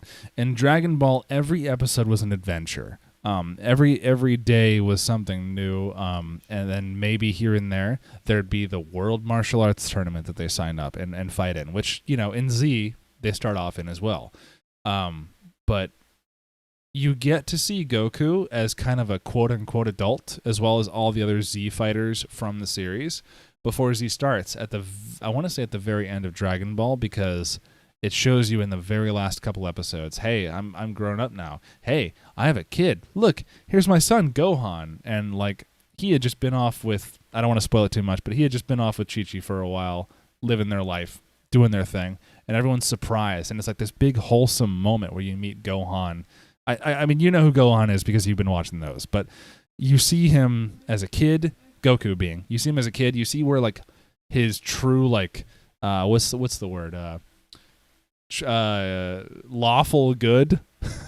Well, he's not lawful good, but like Goku is like basically the most like outwardly like wholesome, happy-go-lucky character, positive everything, and you see what it takes from childhood all the way to his like teen years to his adult years, what it takes for him to maintain the fucking headspace of, hey, the world's gonna fucking die. I need to be serious for a second. So it's cool to see that evolution. But yeah, I love Dragon Ball Z growing up. Dragon Ball is just so much better. Can't recommend it enough. All right. So, Blaster Master. So you were talking a lot about the NES one and about the Switch one. And my experience with both is pretty limited to only a couple hours of gameplay, but I will say immediately Zero holds my attention way more because it's just got all those years of game development knowledge put behind keeping my attention to it. Excellent. Yeah. Well, that sounds good. Yeah, so I got Blaster Master Zero 2 as well, and 03 just became no longer available to pre-order with limited run games. So I was pretty sad about missing that because now my idea was play 0, see if I like it enough to get 03 after I already got 02 because they were at the same time, I want to say. And it turns out like my love for the NES Blaster Master with the little time I spent with it was good enough for me to want to pay for 0 because I heard it was not only because I heard it was, but because it is a loose remake actually of the NES game. So like it's not tit for tat, the exact same thing, but essentially the story is the same from what I remember. Sorry for any Blaster Master fans who know more than I on that, but yeah. It seems like the story is laid out to you in a way less serious way than the first game, but the first game didn't really lay anything out to you that much anyway, so everything you had was left up to your imagination. And all you have is this little anime tank, and then you could also be this little chibi anime dude who shoots things. So you make up what you want. Yeah, it sounds great. I do got to play it. I recommend it. I'm sure it sounds like it just has everything I like in one game. Now, I will say, if you're going to follow the series, from what I hear, when they tried to make the transition to 3D or what was more like 2.5D, or was it 3D? I can't remember. I've heard the PS1 Blaster Master is not good. Like, it did not survive that transition very well.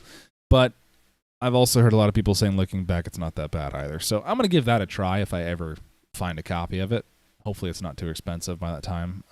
But yeah, so far I'm a Blaster Master fan, man. The story is like, it's there, and it's so light that you just don't need to pay attention to a second of it, which I am a huge fan of personally, because I love stories. Yeah. But if it's not it's not that it's not important. It's that I'm having too much fun not caring about it. You know what I mean? I like a good story, but I like that story to enhance what I'm doing and the fun that I'm having. I like the separate bit being, is the game fun, is the most important part to me. Yeah. Excellent. So yeah, that's my 4-hour summary. 4-hour gameplay summary of Blaster Master 0 so far.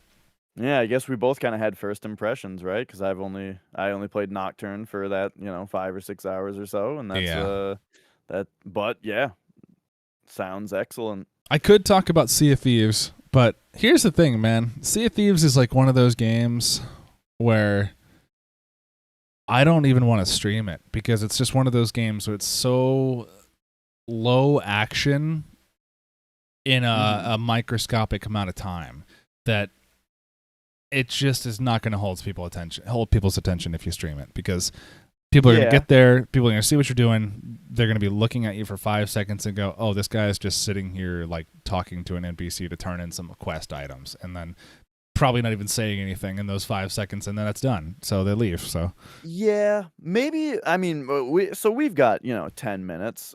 Maybe even that can be an interesting discussion instead of Sea of Thieves itself, but rather like that sort of perception on some games just exist in a much slower timeline, I think. Yeah, and I kind of struggle with that perception a lot, where like I feel like I always have to be playing a game that has stakes if I want to be streaming it, right? I need the show to have like an excitement to it that is only gonna come through if there's stakes, So that could be like speed running. I want to get the PB, right? Or you're playing a roguelike where there's permadeath, or you're doing like a challenge run of something, stuff like that. When you're and that's part of the reason that I'm talking about like playing Nocturne on hard and stuff, right? Yeah. It just makes it more exciting. But on the other hand, though, sometimes I have done streams of stuff like, one day I was getting into Final Fantasy 14, and then it came around time to stream time, and I was like, well, I just want to play Final Fantasy 14 right now. It's like all I want to play, So loaded that up, and it turned out to just be a really high, like, sorry to sound corporate about it, but like a high interaction stream because it seemed like people were more willing to hang out and bring up conversational topics when I wasn't so focused talking about the game.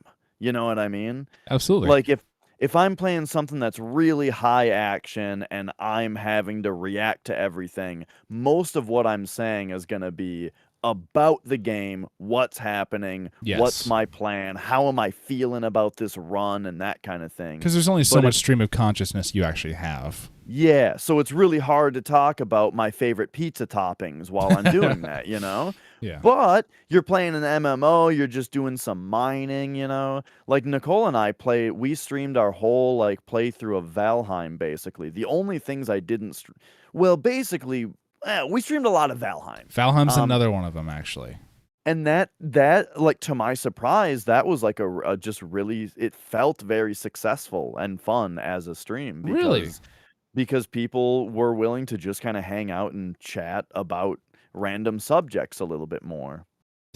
Maybe it's just, I'm sure it's highly dependent on the kind of streamer you are, because for me, Valheim was it's one of the same. It's one of those things where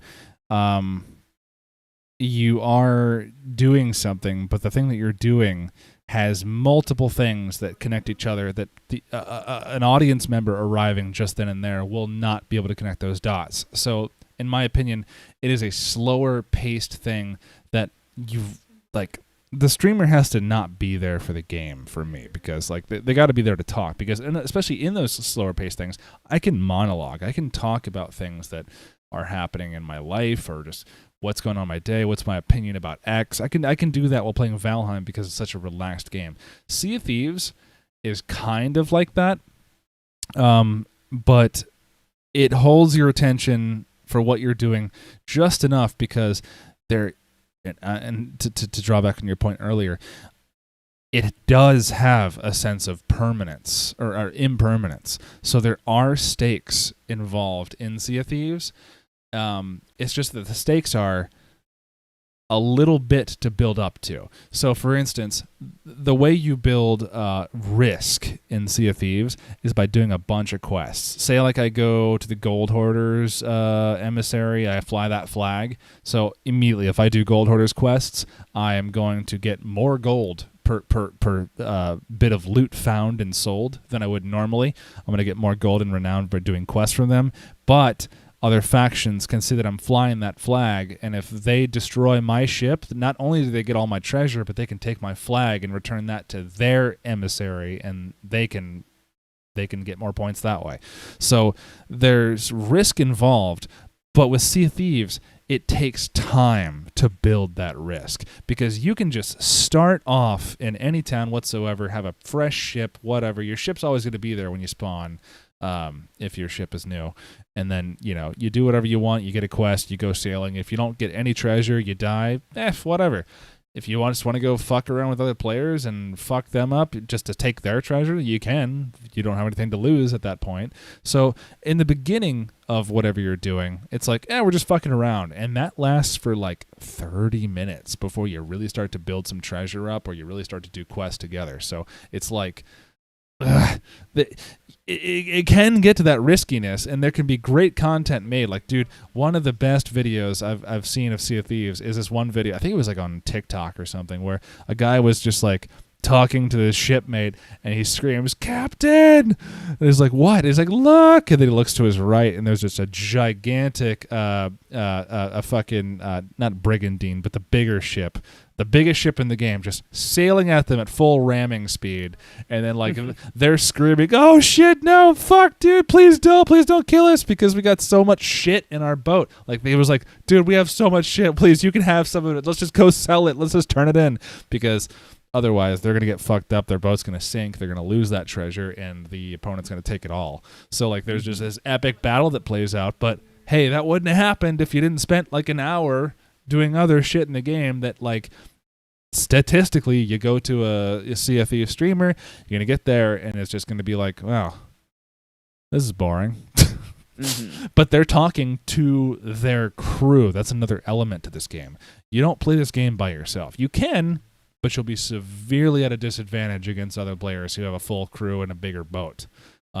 Yeah. Mainly because the biggest boat is the only boat in the game who has 3 different levels of decks, so you can take a bunch of damage on your hull, and as long as that part of the hull is not under the water line, they're not going to start taking on water.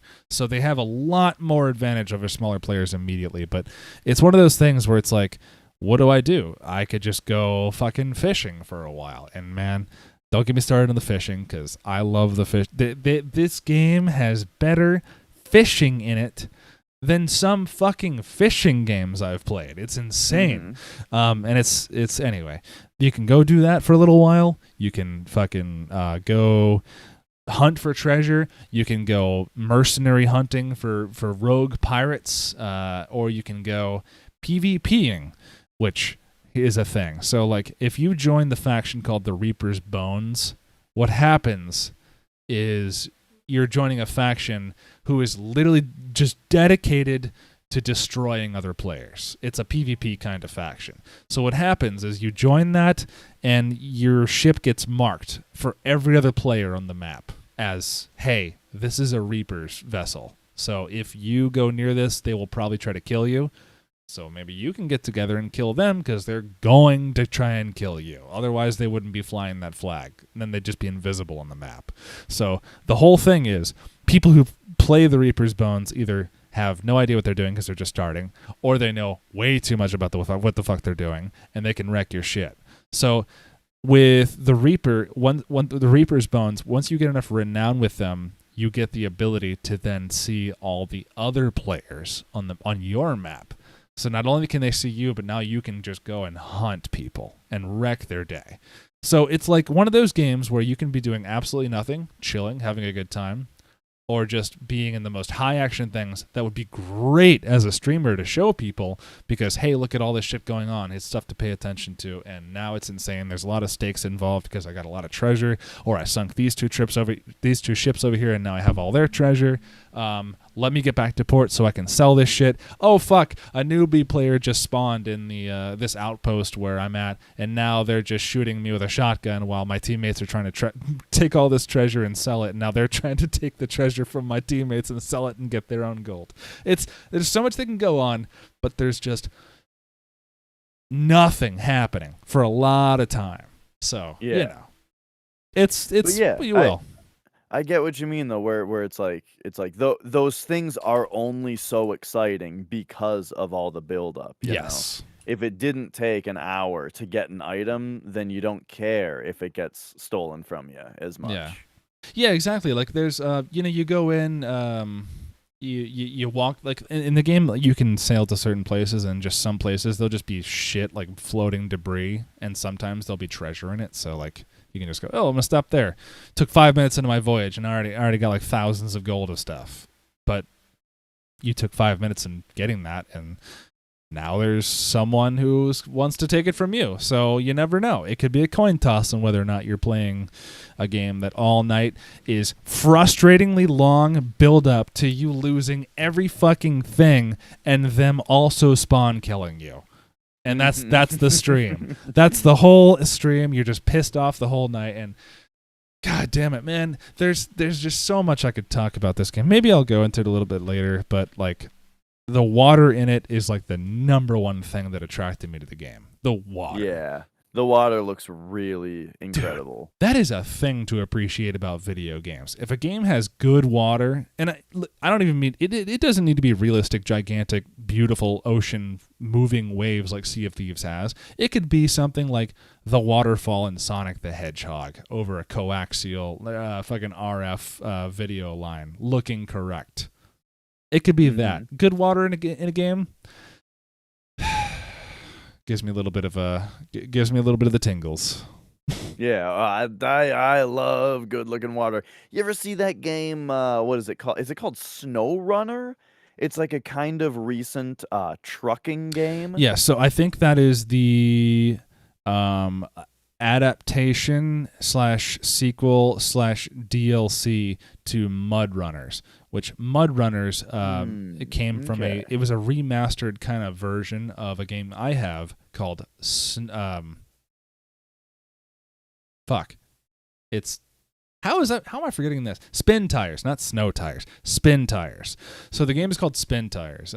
It's this really cool, super realistic environment looking thing with realistic ground tessellation, where every little bit of mud will have its own bit of geometry, and your wheels deform that landscape. Yeah. Man, love. I know exactly what you're talking about. It doesn't have the best looking water, but the environment interaction is just second to none. Okay, Love it. I must be getting it mixed up with another game then. I saw some game where you control like big heavy machinery, Yeah. and it had like water physics that looked really, really good. So I haven't seen Mud Runners, so it very well may have that stuff. Because that's what you do in Spin Tires is you control like a little UAZ little SUV with a 4-speed and locking diffs, or you can drive a gigantic Tatra 6x6 pulling a big rig trailer through all this crazy Russian muddy river terrain. And yeah, it's really realistic in how it moves around and how you have to winch up to trees if you get stuck, lock your differential or unlock your differential. There's a lot of actual real 4x4 physics that goes into that game. I love it a whole lot. But good water is good. Yeah, absolutely. Good water is good. I like the water in Valheim a lot too. Not quite as good as Sea of Thieves, but it looks good. Yeah, man. And actually, if I could just talk about that for 1 second. So I loved Valheim because it took so much to build any kind of seafaring vessel. Like, it felt like it took a long time to gather the resources to build a boat. And then once you built that boat, you wanted to build a harbor because you needed to know enemies weren't going to come to it and start attacking it while you went to bed at night. And when you go into the water, if you're just on a raft, those waves fuck you up and then you just die.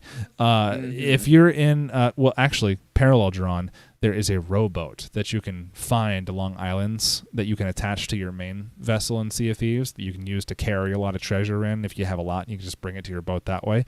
The rowboat's the same way as the Valheim raft. You go into deep water, you can survive for a bit, but it takes its toll, and you can start seeing the damage on the boat, and eventually the life raft just sinks. Same as the raft in Valheim. Then with Valheim, you'd make your first boat. Took forever to get yourself there. You needed to get special tools to make the shit that you need to make the shit to make a boat. So you get that, and man, you repair that thing like it's your lifeline, because it is. You need a workbench nearby. You need to be able to repair it, else it just goes away. It fucking dies. And when it gets destroyed by anything other than your own hand, not all the resources make it back. So you have to gather that shit again. Yeah, and it just felt really cool the way that it's like you spend so much time building your base in that game, and then so the first time that you go out sailing, it's an event. Yes. Yeah, you're finally like away, right? And then so the first time I went out, it was on a raft just to get across to some land that I saw, but it was like these huge crashing waves, and it was stormy, and the raft got all fucked up, to the point where it was like we got to the new place and it was almost like we're just stuck here now because I don't think that raft the raft broke or something. It was a real pilgrimage, man. You had to go, fuck, I gotta chop down trees because I gotta build a fire. I gotta live and eat tonight, dude. Right, exactly. We have to set up camp here now and protect from these fucking leeches because we're in the swamp now, The fucking leeches, yeah. That's what it was.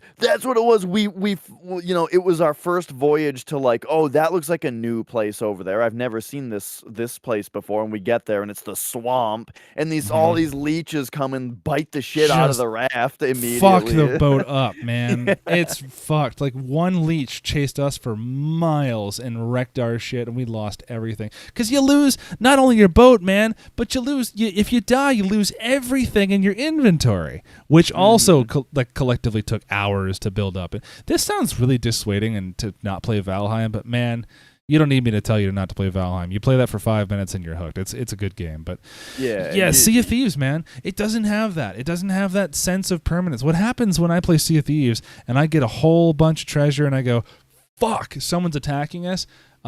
If we don't have a full crew of me steering the ship, a guy on cannons running back to the cannonball barrel to get more cannonballs to load into the cannons, and then a guy below deck repairing with wooden planks the holes in the ships that are being blown from other cannons. If you don't have that, you have to multitask. You have to do a whole bunch of shit at once. But if you lose that treasure, what happens is you go, fuck, they killed us. They're probably going to take that treasure. And, well, this big old boat's going to spawn at this outpost now, and I guess I'll just try that shit again. Which, you know, is very fun in doing it over and over and seeing how much you can get at once, what you can do. Fishing, fucking hunting NPCs, world quests. It's very fun, but it's very different from Valheim in that doing what you're doing at the moment just has not quite the same feeling of measuring exactly every situation you're in, where you're on in the sea to go, okay, am I about to get in a fight? Should I get into a fight? Should I engage? What kind of ship is that? What's their armament? What's their crew? It could just be one guy on a really big ship who can't man that ship. You have to make that calculation. He has to put all 3 of his sails down on all 3 masts to get a real sharp turn without dropping his anchor right away. And if he drops his anchor in combat, he's a sitting duck, quite literally. So you have to figure, okay, how many people are on deck? So I'm going to pull out my spyglass, my looking glass. So now I'm looking at them from a zoomed lens, seeing how many people they are. But now what happens is I'm looking at them through that lens.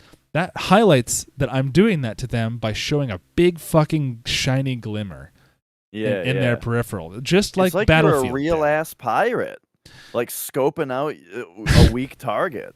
Yeah, for sure. Like you definitely do a lot. Like it's more involved in pirating than any pirate game.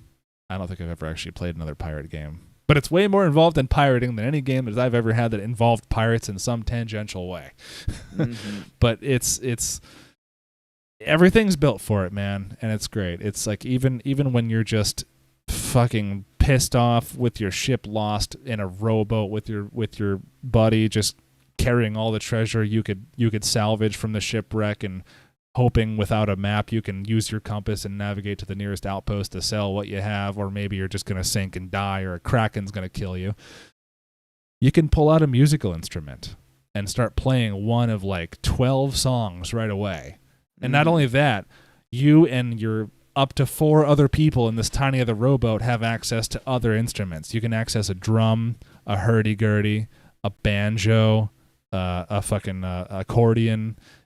Everyone can play something different, and whatever person started the music first, that's the song that is universally locked onto. So everyone who else starts playing their music just goes along to that song, so they add to the song. So it's just like this stupid, funny situation where you could just be pissed off, and all of a sudden, just someone starts playing Drunken Sailor while you're, literally drunk, and you can pull out your fucking tankard and just literally get drunk off the beer you have, and it's a great time. You start playing your music poorly.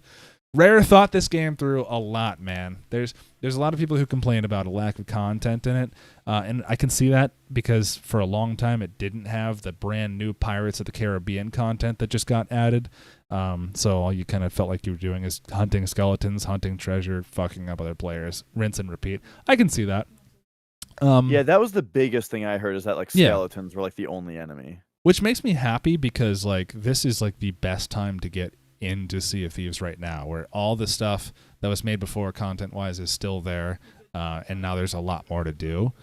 Story-wise, even if you're not a Pirates of the Caribbean fan, man, it's like you can enjoy the characters for what they are in this. Like it's straight up Captain Jack Sparrow. All the characters are in it, and they shoehorn the 2 universes together, and it's really cool seeing that you can be a part of that. Have I talked about Return of the Obra Dinn yet? No, but I've been interested in that game. Have you played it? I have. Maybe I can talk about it next time. Ooh, I'd love that. My 5-second review of it, though, is that it's one of those games, though, where the less you know about it, the better, and you should definitely play it. That is the best 5-second to review of a game I've not played ever. nearly at the end of a podcast where I don't know if anyone's going to even hear it most of the time. But no, I saw Limited Run Games because I stalk that website. I saw them release that physically for the Switch, and I looked at gameplay footage of the game, and it looks like it's this very one kind of like monocolored, really cool action horror kind of thing. Not action horror, but like horror. It's like mystery horror. Mystery horror, yeah, and it's not like a visual novel game, is it? I think you do actually do a little bit more in it. Yeah, you have a thing that you do in it, and it's really great. Yeah, it's that along with this game that of course I can't remember the name of. I think you might know it though. There's a game that's like Junji Ito's style of old horror manga mixed with PC 98 graphics, where they have like the 2D visual novel style. I can't remember what it was called off the top of my head, but damn it, I'm gonna remember it next time I'm gonna talk about it. But that and Obra Dinn, the art styles alone were just like enough to make me go, "What is this? I need to see what this is. What's going on here." Yeah, I brought it up because it's like a boat thing. It's not a pirate thing, but it is a boat thing. It's nautical. I'll talk about it another time. I'd be interested in hearing that. I don't think I have anything else to talk about Blaster Master Zero for now. I'm gonna keep playing that though because that game exceeded expectations, and I think I need to finish it. Awesome, good to hear. Yeah. Well, is that all from you as well? I think that's all. Nocturne also exceeding expectations, and I will play more of it. Shin Megami Tensei doesn't seem like a bad bet, no matter what. Mm-hmm. Yeah. All right, guys. Well, appreciate y'all hanging out in the live stream. Appreciate y'all downloading. Everyone listening in their car right now. You guys rule. I'm Dash Retro. This is Invictus Nox. You can find us both on Twitch and, if you want, Twitter as well. My name is Dash Retro TTV on Twitch, right? Or Twitter? Just Dash Retro TV. On Twitter, right? Yeah. You don't even have to talk about my Twitter. It doesn't matter. Dude, you got to explode on Twitter. It's the thing all the kids are doing now, man. It's 2009. This is how we're going to get big. We're going to tweet stuff. I'm Dash. People can find me. And I'm Nox. You can find me on Twitch, YouTube, Instagram. Oh, fuck Instagram. Don't find me on Instagram. Don't follow me there. Just follow me everywhere else. Thanks for watching, guys, tonight. This has been great. Love doing off the hip stuff, actually. I like doing unplanned because it gets us in the weeds. Yeah, lots of tangents this time. Yeah, man. Well, I'll see you all in the next episode. Bye, guys. See ya.